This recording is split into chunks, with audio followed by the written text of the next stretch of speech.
준비된 사람이라는 제목으로 말씀 전할 때에 많은 은혜 받으시기 바랍니다.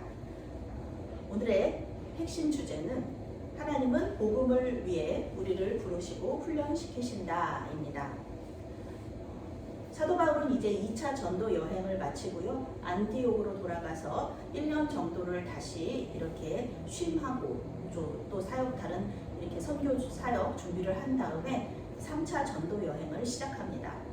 그리고 또 이 성경은 아볼로라는 또 전도자를 소개하면서 기독교 세례의 본질을 우리 독자들에게 알려주고 있습니다.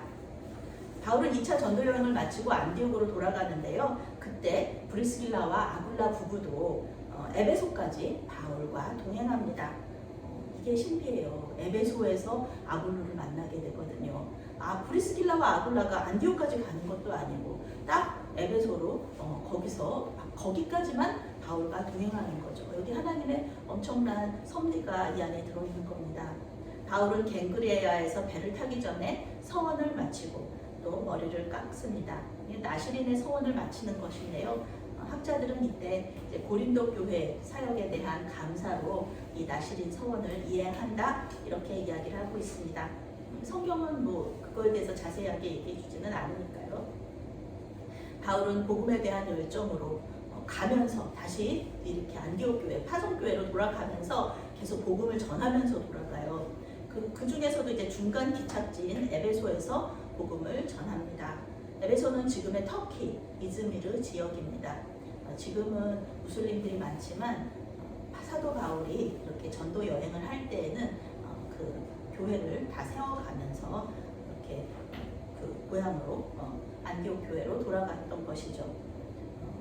에베소는 그 대도시입니다. 세계 7대 불가사의인 아데미 신전으로 아주 유명했던 도시였는데 아주 타락하고 음란한 그런 도시인데 그곳에 이제 복음의 씨를 뿌렸던 것이죠.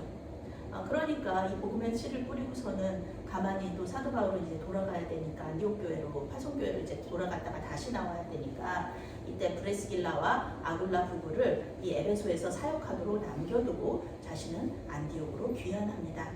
나중에 3차 전도 여행 때 사도 바울이 에베소로 다시 오게 되죠. 그리고 2-3년 동안 복음 전도 사역을 하게 됩니다. 바울이 에베소 회당에서 복음을 전할 때에 호의적인 반응들이 많았어요. 그래서 사도 바울더러 조금 더 있으면서 우리에게 말씀을 좀 가르쳐 주십시오. 예수님을 더 알려주십시오. 그렇게 얘기했는데 아무래도 또 하나님의 또 인도하심이 있었기 때문에 하나님의 뜻이 있다면 내가 다시 오겠습니다. 이렇게 얘기하면서 이제 안디옥으로 가는 거죠. 그리고 약속하고 에베소를 떠나서 예루살렘으로 갔다가 이제 안디옥으로 돌아갑니다.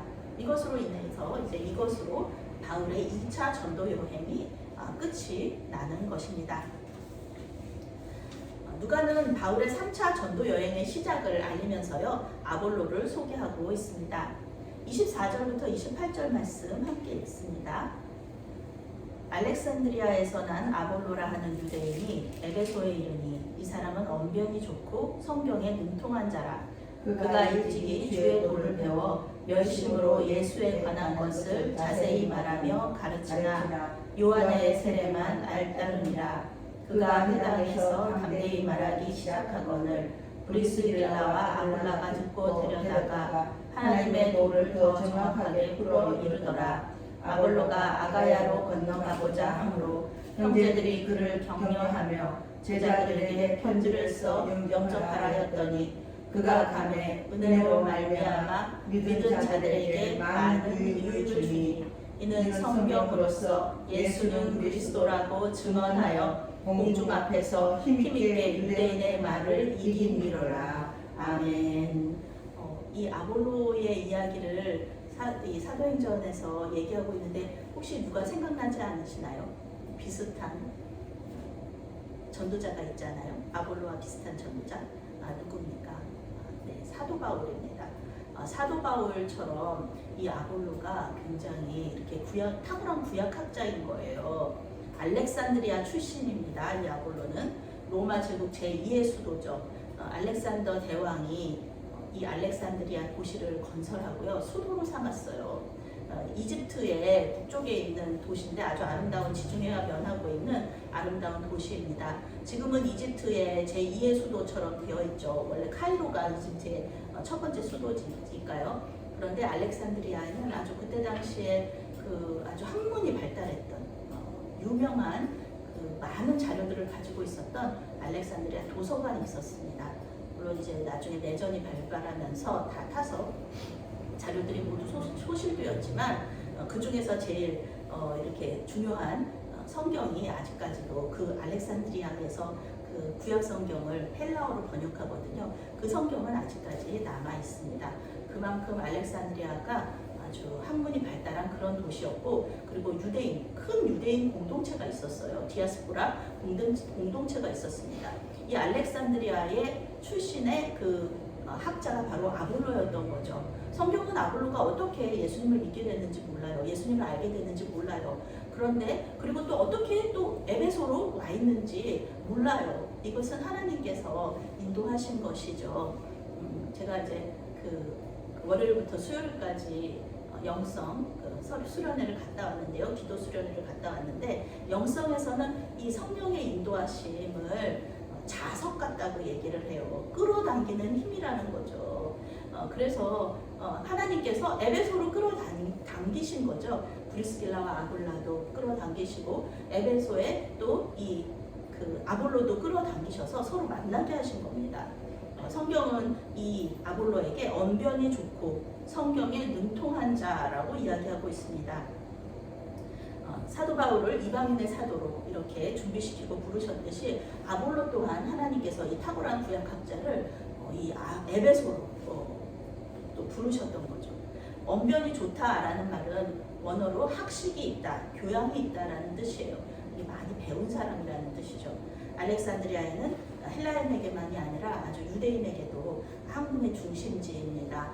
유대인들의 그런 그 삶의 방식, 또 교육 방식이 유명하기도 하고요. 또 이렇게 천재에게 이렇게 모든 자원을 몰아주는 형태의 그 교육 방식이기 때문에 아볼로가 이렇게 공부를 많이 했다는 것은 그 집안에서도 아볼로가 아주 탁월한 공부 잘하는 사람이었다는 것을 우리가 알 수 있습니다.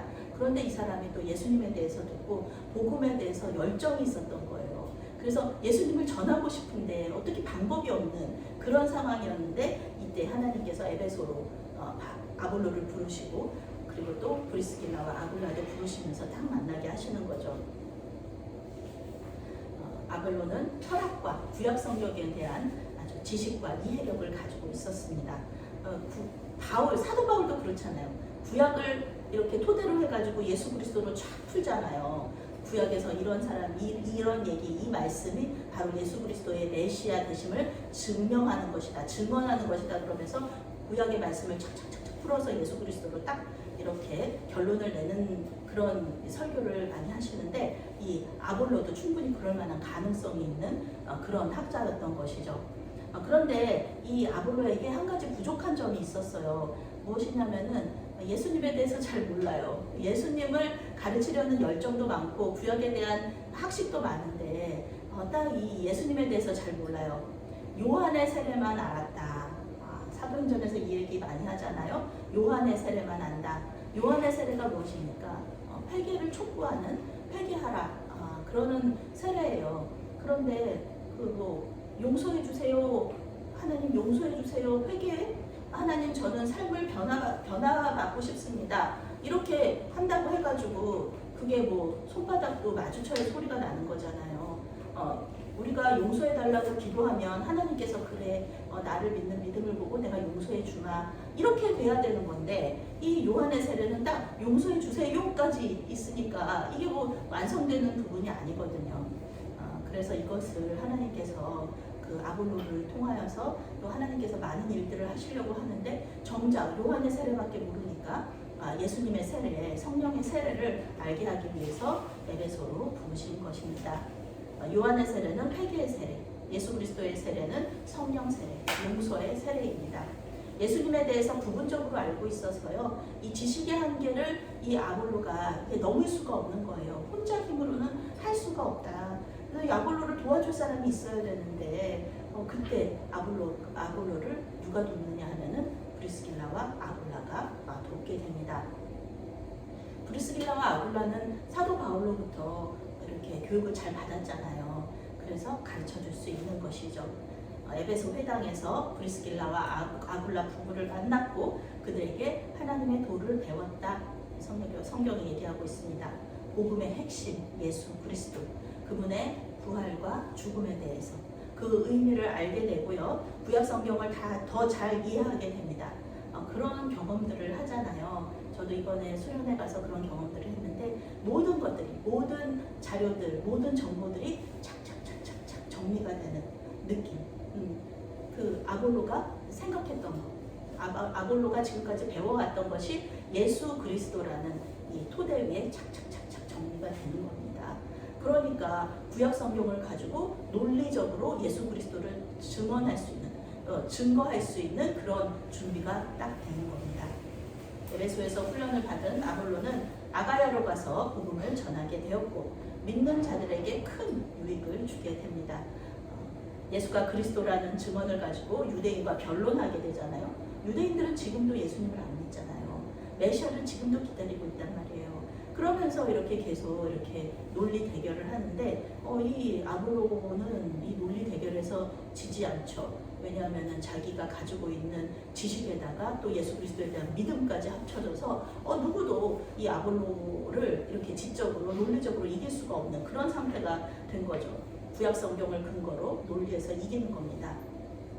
그런데요, 누가는 이 제자들의 믿음이 굳건해지고 유대인들과의 논쟁에서 이긴 이유를요, 아볼로의 능력이라고 얘기하지 않아요. 아볼로가 뭐 언변이 좋고 알렉산드리아 출신의 공부 많이 한 사람이고 그래서 또 브리스길라와 아굴라로부터 또 배우고 예수 그리스도를 배우고 그래서 이렇게 훌륭한 전도자가 됐다, 그렇게 얘기하지 않습니다. 은혜로 말미암아, 은혜, 하나님의 은혜로 말미암아 하나님께서 아볼로에게 호의를 베풀어 주셨기 때문에 이러한 성공적인 사역을 할 수 있었다라고 성경은 말하고 있습니다. 우리는 때때로 하나님과 교회 공동체에 이렇게 얘기해요. 이게 제가 부족한 점이 많아서 제가 이게 하나님 일 하기에는 제가 많이 부족합니다. 부족한 점이 많아서 제가 할 수가 없습니다. 이렇게 말할 때가 있어요. 그런데 이런 것은요, 만약에 하나님께서 끌어당기시는 거라면 이것은 하나님의 말씀에 불순종이 되는 겁니다. 하나님께서는 하나님의 일을 하실 때요, 우리를 막 억지로 그렇게 시키시는 분이 아니에요. 하나님은 인격적인 하나님이시잖아요. 하나님께서 부르시면 응답하고 끌어당기시면 이렇게 우리가 우리의 그 자발적으로 그 끌어당기시는 자석이 물건을 끌어당기면 이렇게 끌려가듯이 자연스럽게 이렇게 우리를 하나님의 일에 동참하게 하시는 그런 분이시거든요. 그리고 만약에 우리가 부족한 점이 있다 그러면은 하나님께서 당연히 그 부족한 점을 채우셔서 하나님의 일을 하게 하시는 겁니다. 아볼로에게 부족한 점이 무엇이었습니까? 복음에 대한 열정은 있는데 예수 그리스도에 대한 지식이 부족해요. 구약과 이 예수님의 말씀을 이렇게 연결시키는 그 연결고리, 그게 부족한 거예요. 그러니까 하나님께서 아볼로를 이렇게 에베소로 끌어당기시잖아요. 그리고 거기서 브리스길라와 아굴라를 어떻게 그렇게 하나님께서 이 시간적인 이 때를 이렇게 딱 맞추시는지 모르겠어요. 이것은 하나님께서 하시는 일이고 우리가 그 하나님의 끌어당기심에 당겨짐을 당하면 그 하나님 성령께서 인도하시는 대로 가면 이 모든 놀라운 역사들이 바로 우리의 이야기가 된다는 것을 오늘 우리 성경이 이야기하고 있는 것이죠. 부족한 부분이 있다면 채워주시고 또 다른 사람을 통하여서 그 부족한 점에 대해서 가르쳐 주시면서 우리를 훈련시키신다는 것을 성경을 통해 알 수가 있습니다. 하나님은 언제나 하나님의 나라를 위해서 하나님의 나라 확장을 위하여서 강화를 위하여서 일할 수 있는 일꾼을 부르고 계세요. 성경이 그렇게 얘기하잖아요. 추수할 때가 가까웠다. 누구든지 와서 일하라 라고 얘기하시는 거예요. 헌신할 사람을 부르고 계세요. 그런데 우리는 뭐 준비 안 됐습니다. 우리가 뭐 할 수 있는 게 없습니다. 얘기하면서 그 끌어당김에 불순종하는 것인데요. 우리가 할 일은 열정을 가지고 하나님께서 이끄시는 대로 자석이 딸려가듯이, 자석에 쇠붙이가 딸려가듯이 그렇게 우리의 하나님의 말씀에 우리는 순종하는 그런 사람이 되면 됩니다. 우리의 부족한 부분이 있으면 뭐 하나님께서 알아서 하시겠지, 하나님께서 채우시겠지. 우리의 성품에 부족한 점이 있다면 우리 하나님이 또 이렇게 우리를 성품을 또 이렇게 다루시면서 하나님 나라의 강화와 확장을 위하여서 인도하시겠지. 그런 믿음을 가지고 우리가 하나님 앞에 나아갈 때 하나님께서 이 모든 것이 합력하여 선을 줄 수 있도록 도와주시고 또 하나님 나라의 일을 하실 줄로 믿습니다. 아멘. 사랑의 하나님, 우리를 불러주시고 하나님 나라 강화와 확장에 사용하여 주시니 감사합니다. 우리의 부족한 점이 핑계가 되는 것이 아니라 은혜의 통로가 되게 하여 주시옵소서. 주님의 인도하심에 순종으로 응답하게 하여 주시옵소서. 모든 것을 주님께 온전히 맡겨드리오며 예수님의 이름으로 기도합니다. 아멘.